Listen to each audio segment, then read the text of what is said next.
બાપુ રાજમાં થોડુંક ફર્નિચર કામ માંગે છે.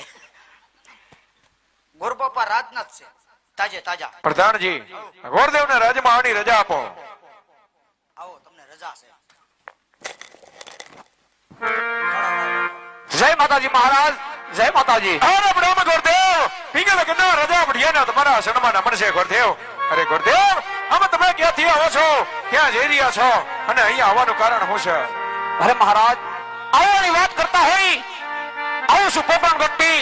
પોપણગઢના રાજા અજમલ એમની દીકરી સગુણાનો શ્રીફળ લઈને આવ્યો છું મહારાજ. ખામોશ ગોરદેવ, મહારાજ ખામોશ ગોરદેવ. પોકણગઢના રાજા અજમલ એમની સાથે આજ મારે 20 વર્ષના વેર હાલે ગોરદેવ.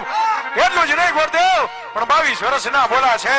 માટે જે રસ્તે આવ્યો તે રસ્તે રવાના થઈ જાઓ, નકર આજે ધરતી મસ્તક જુદા કરતા મને વાર નહીં લાગે.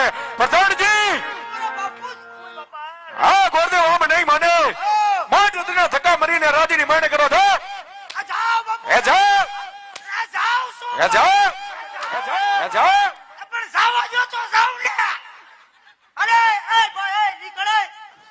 એ ઉપડતી નો થાની હલતોય નથી. હું ખાઈ ગયો નકી આજ ભજીયા ખાઈ ગયો લાગે છે. ભણિયા ઉડ એ વયો દે, વયો દે. કઈ નક્કી નથી. ફેફસા લઈ ગયા બધી. ભાઈ એવી કઈ વાત જ નથી કરી. એટલા બધા કેમ ગરમ થયા? તેને કીધું કાયમ આમ ગરમ રહીશ. આપ કાયમ ગરમ રહી. રજવાડું એટલું બધું ગરમ ફૂલ ગરમ ફૂલ. કેમ પણ આટલા બધા ગરમ?